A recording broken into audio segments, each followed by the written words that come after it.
السلام عليكم ورحمة الله وبركاته. كسو دواada barashada xisaabta oo taxanaynu ahay magacaygu waa Shiine Gestir. caawa videogan waxaan rabnaa inaan ku barano sida loo soo helo diameterka iyo radiuska. halkan waa d raali ahaada, radiuska circle-ka markii lagu siiyo circumference-ga. diameterku waa dhexroorka, radiusna waa gacanka. markii lagu siiyo wareegan goobada, markii lagu siiyo yaa haddana lagu diri dhexroorka intuu leegyahay ama gacanka intuu leegyahay. marka hadda su-aasheena waxay leedahay what is the diameter and the radius of circle whose circumference is 31.4 centimeter. waa maxay ama waa imise diameterku iyo radiuska circle-kan haddii lagu siiyey wareega circle-ka wareega goobada 31.4 centimeter. marka waxaan laga rabaa inaan soo helno diameterka iyo radiuska. sideen ku soo heli karnaa diameterka iyo radiuska? waxaan ku soo helaynaa marka hore inaan ognahay waa qaacidada circumference. qaacidada circumference waa c baan usoo gaabinaa. circumference waxaa lagu helaa waatana circumference waxaa lagu helaa pi lagu dhuftay d, pi lagu dhuftay d. halkan markaad joogtid waxaan haysanaa circumference-ga 31.4 centimeter. goobadan wareegeedu waa 31.4. waxaan dhahaynaa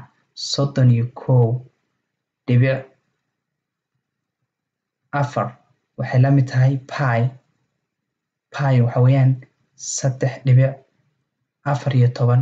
pi waxaan kusoo baranay video ka horeeyay 3.14 lagu dhuftay diameter. hadda waxaan raadinaynaa diameterka. markii halkaa joogno xisaabtan waxaa la yiraahdaa equation.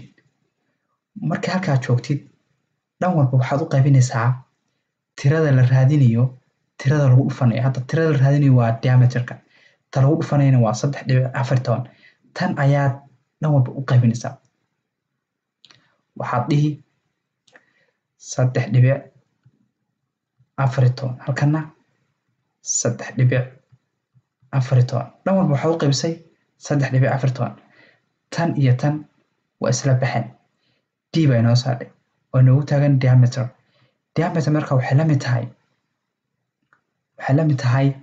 31.4 loo qaybiyey 3.14.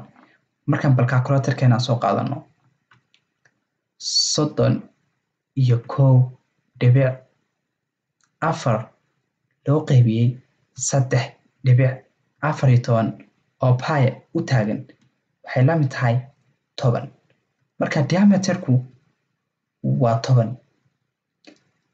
diameterka aan soo raadinaynay waa 10. haddaba waxaa su-aal ka taagan tahay radiusku marka waa imisa. radiuska markaad soo helaysid waa inaad qaacidada si xafidsan tahay.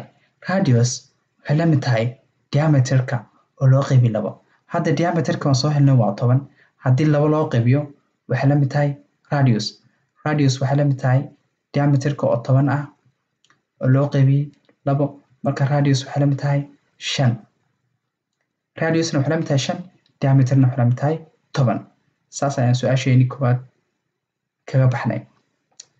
tusaalaheena labaad sidoo kale waxaa lagu yiri waxaa soo heshaa diameterka iyo radiuska adigoo lagu siiyey areaga beedka goobadan oo ah 78.5 centimeter square. beedka goobadan lagu siiyey waxaana lagu yiri waxaa soo heshaa diameterka goobada iyo radiuska goobada. what is the diameter and the radius of circle whose area is 78.5 centimeter square. marka haddaba sideen kusoo helaynaa radiuska iyo diameterka? waxaan ognahay area of circle inuu la mid yahay pi lagu dhuftay radius square. haye hadda area waan haysanaa oo waa 78 centimeter waa areaga waxay la mid tahay sidan ma u raacay pi waxay noogu taagan tahay 3.14 oo lagu dhuftay waa dhihi radius square. halka markaad joogtid xisaabtan waxaa la yiraahdaa equation waa algebradii. marka waxaad dhan walba u qaybinaysaa tirada la raadinayo tirada lagu dhufanayo. hadda waxaan raadinaynaa radiuski, marka waxaad dhan walba u qaybinaysaa tirada lagu dhufanayo radiuska oo arta ah waxa weeyaan 3.14. tan ayaad mar walba dhan walba u qaybinaysaa. dhan walba u qaybi 3.14. dhankana waxaad u qaybinaysaa 3.14. halka markaad joogtid tan iyo tan isku go waxay noo soo hadhay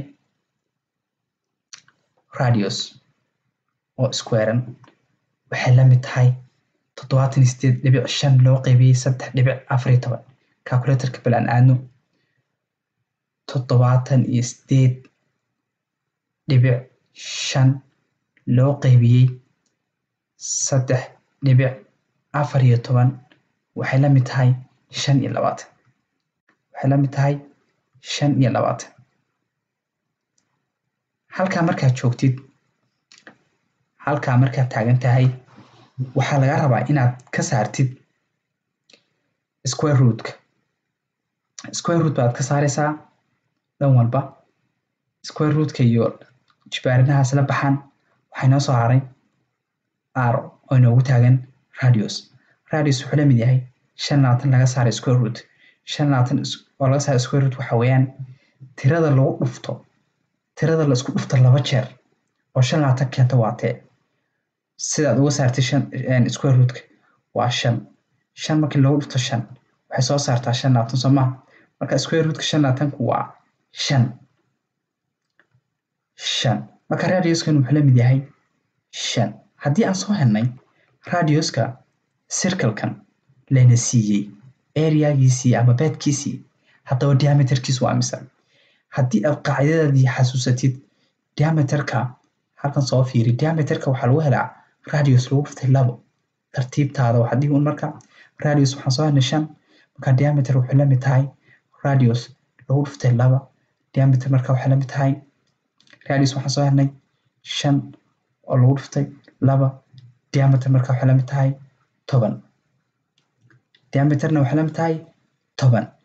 marka waxaan rajeynayaa videogan gaaban inuu ka anfacay mawduucan caawa ka hadlaynay.